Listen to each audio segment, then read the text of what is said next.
Nova vacina que inibe os efeitos da cocaína e do crack promete ajudar os dependentes a largar o vício.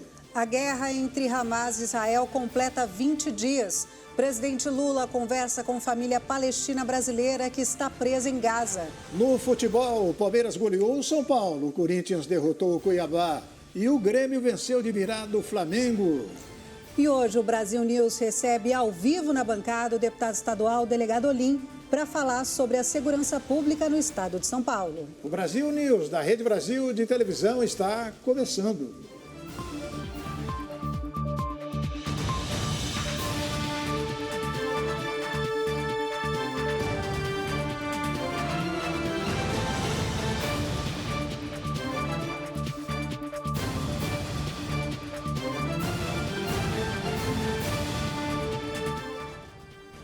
Já são 20 dias de guerra entre o Hamas e Israel. E cada dia que passa, os moradores da faixa de Gaza encontram cada vez mais dificuldades. Hoje, o presidente Lula conversou por telefone com uma família palestina brasileira que está em Gaza. Nós vamos acompanhar e ver o que aconteceu nesse contato do presidente com essa família brasileira que está confinada na região deflagrada pela guerra. Nesta quinta-feira, Lula conversou com brasileiros que têm familiares israelenses reféns do Hamas e com uma família palestina brasileira presa em Gaza. Nas redes sociais, ele afirmou que está em diálogo com presidentes de vários países pela liberação dos árbitros e para que os brasileiros em Gaza possam retornar ao Brasil. Ninguém inocente de nenhuma nacionalidade pode sofrer por conta daqueles que querem a guerra, concluiu o presidente. 32 pessoas aguardam a abertura da fronteira com o Egito para serem repatriadas. Destas, 22 são brasileiros que estão nas cidades de Khan Yunis e Rafah. Hassan Rabi deu mais detalhes da conversa com Lula e da situação em Gaza. Sem água mineral também para beber, a gente está bebendo água do canamento e não são tratadas. Hoje recebi a ligação do presidente Lula e aí ele afirmou que ele está fazendo o máximo possível para retirar os brasileiros do faixa do Gaza. E eu falei também sobre minha mãe, que ele abriu as mãos e afirmou que ele vai retirar a nossa familiar também da faixa do Gaza, que eles não são brasileiros, mas a nossa familiar.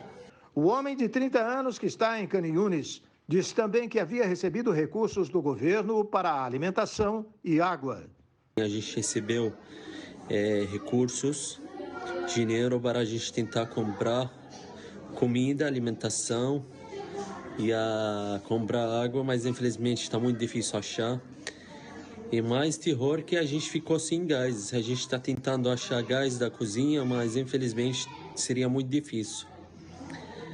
E estamos lutando nesse momento para ser resgatado e chegando na nossa casa no São Paulo. A falta d'água não é um relato apenas de Hassan. Ontem, Shahed Albana, de 18 anos, também falou sobre a dificuldade. O país inteiro está com falta de luz e água. Está muito difícil achar água. A guerra já está no 20º dia e não houve nenhuma trégua, mesmo com pedidos de cessar-fogo de diversos lugares. Deixem-me ser claro. Lado nenhum em um conflito armado está acima do direito humanitário internacional. A guerra, toda guerra que existe no mundo, e penso também na atormentada Ucrânia, é uma derrota. A guerra é sempre uma derrota. É uma destruição da fraternidade humana. Irmãos, parem. Mais de 8.000 pessoas já morreram. Palestinos, israelenses e também de outras nacionalidades, a maioria civis. 3 brasileiros foram mortos, Hanani Glatzia e Bruna Valiano, de 24 anos, e Carla Stelzer, de 42 anos, além de Celeste Fishbein, de 18 anos, filha e neta de brasileiros. Hoje, o Exército de Israel anunciou que executou uma operação seletiva com tanques de infantaria durante a noite na faixa de Gaza, como parte da preparação para a incursão terrestre no território palestino controlado pelo Hamas. O primeiro-ministro israelense Benjamin Netanyahu tinha afirmado na noite de quarta-feira que a ofensiva por terra estava sendo preparada em conjunto com os intensos bombardeios contra Gaza. Após demissão da presidente da Caixa Econômica Federal, Rita Serrano, e nomeação de Carlos Vieira Fernandes, indicado por Arthur Lira, presidente da Câmara, parlamentares do União, PP e Republicanos já demonstram interesses em tentar articulações com o governo federal para colocar um outro nome do Centrão no comando da FUNASA, a Fundação Nacional de Saúde. O nosso comentarista, o Ney Gonçalves Dias, analisa agora as articulações políticas e a quebra de promessas do presidente Lula. Vamos acompanhar. A coisa foi feita de porteira fechada. Os senhores sabem que a Caixa Econômica Federal tem 12 vice-presidências.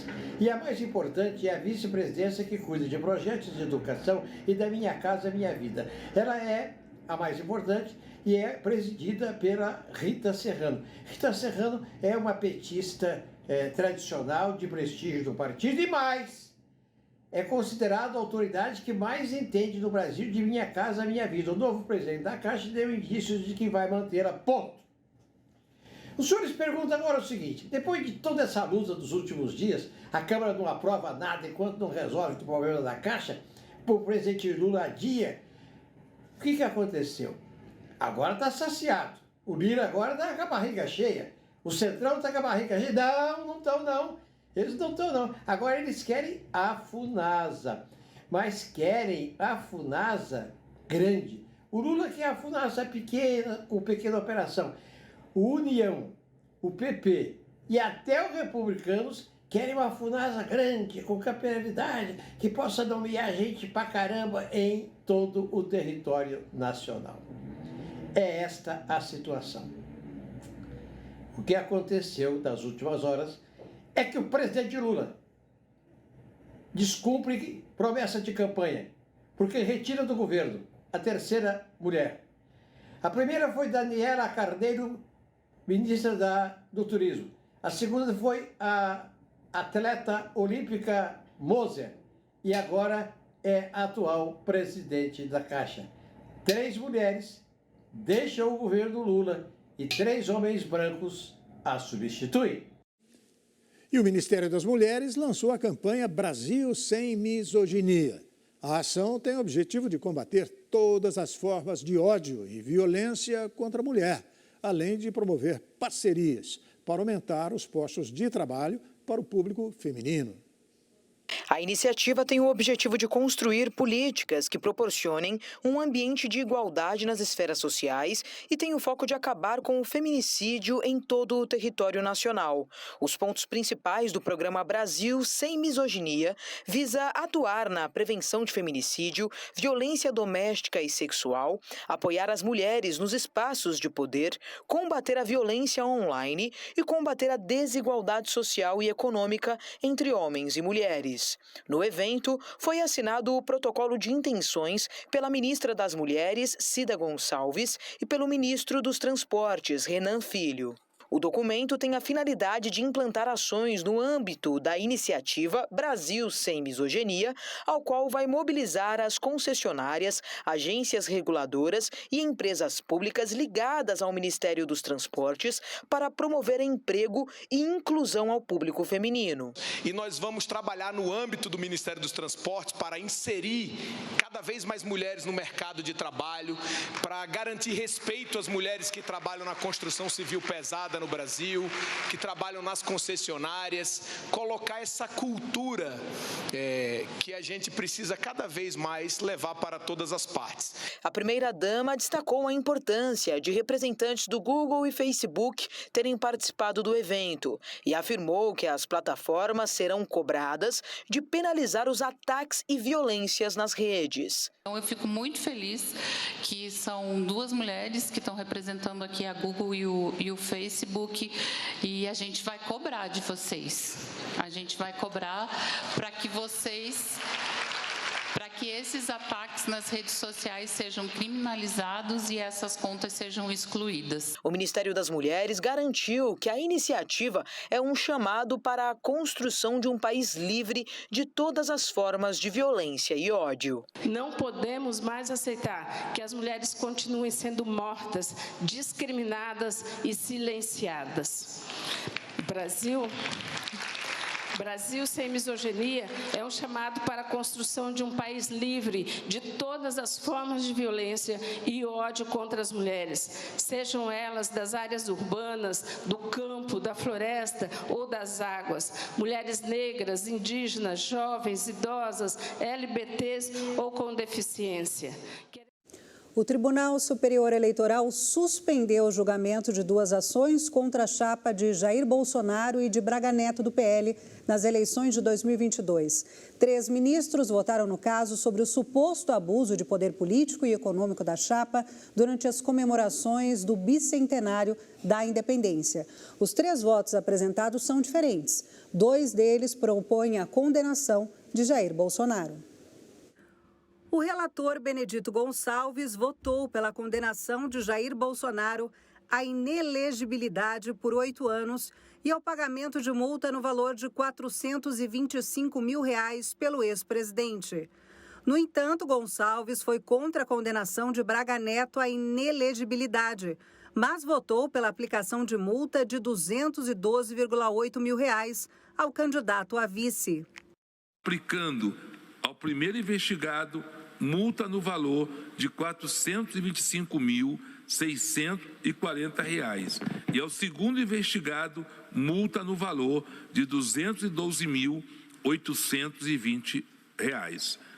Raul Araújo, segundo a votar no julgamento, se posicionou pela rejeição das 2 ações.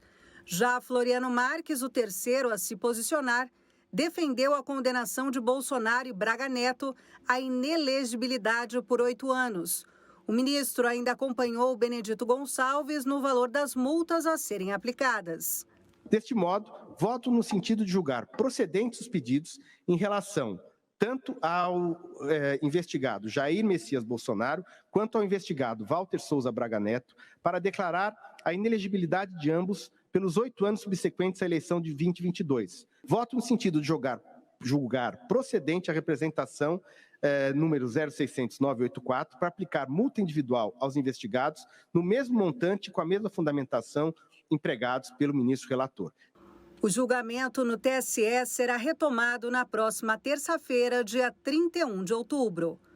Bolsonaro já foi condenado por abuso de poder político e uso indevido dos meios de comunicação em outra ação, que levou a corte a declará-lo inelegível por 8 anos até 2030. Se os ministros do TSE decidirem condená-lo novamente, as penas de inelegibilidade não serão somadas. E a seguir, Senado Federal aprova a votação do projeto que institui a Lei Orgânica Nacional das Polícias Militares e do Corpo de Bombeiros. E no futebol, pelo Brasileirão, o Palmeiras aplica uma goleada histórica no São Paulo. No Mato Grosso, Corinthians derrota o Cuiabá por 1-0. O Brasil News vai voltar daqui a pouquinho. Até já.